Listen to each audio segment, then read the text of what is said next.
Hey, what's up? I'm Matea Babcock. In this video, I want to share with you some tips for legging up a kid's horse. A couple things that I have noticed just through having lesson horses and helping parents get their horse a little bit better for their child. Just some basic tips to help you keep that horse nice and responsive for that child.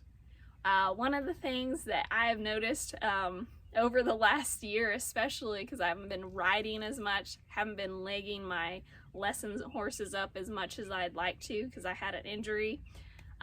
One of the things that I really noticed is because I ride a lot with my legs, sometimes my horses will get into the habit of bowing that shoulder out and drifting out in that turn for certain children. And to me, when I look at that, I'm like, okay, I know if I got on that horse would be fine. So one of the pieces of that is, you know, if they're old enough and their legs are long enough, obviously I can teach them the horsemanship skills they need to fix that, like how to use your leg and kind of block that shoulder. And then from the other standpoint, I'm like, my horse should really be turning off the reins only. And that's on me as the trainer, as the horseman, to try to fix that and get that better so that my horse is not doing that. So it's kind of twofold there. So from the training standpoint, I need to be legging up my lesson horses and getting them to turn off rein only, which is so hard if you are, you know, a good rider and you're used to using your legs a lot. It's hard to go back and only use your reins. So you have to be very intentional about, if I was a kid up here and just pretend that I can't use my legs at all, they're like not long enough, just pretend my legs are gone, how am I going to steer this horse? And think of it from that perspective as you're riding this horse around. Get them really good with those turns with minimal pressure. Remember, they don't have the strength that we have and the knowledge of, like, I can use a hindquarter yield if my horse doesn't turn, all that little stuff.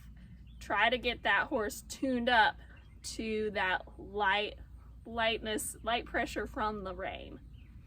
The next thing that you want to look at as far as turning is also, if this is your own child, look at how that child turns your horse. Are they neck reining, and are they doing it the same way that you are? Are they pulling like straight over the mane? Are they pulling back?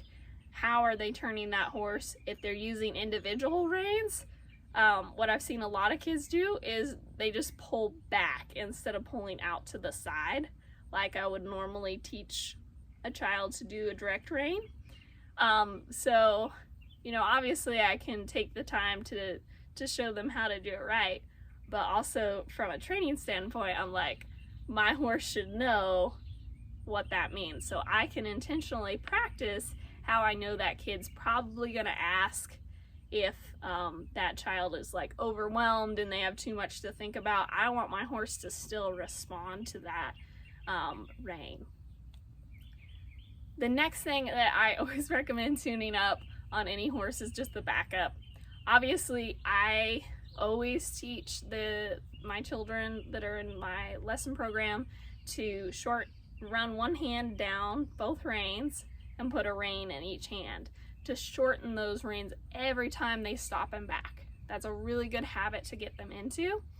But, you know, they're kids, stuff happens. So, you know, they may get off balance when they're trotting and need that horse to stop. So I will intentionally practice having my horse stop off of a longer rein and just pull it back here. Because that's what kids do, right? They just grab the reins and they pull it, and the rein might be way up above their head because it's so long, but I want my horse to still stop and back from that, so I'll also practice that. So that's just a little insight from a trainer's perspective on how to leg up a kid horse. So I hope this helps you. If you have any thoughts, leave them below in the comments. Press like and subscribe.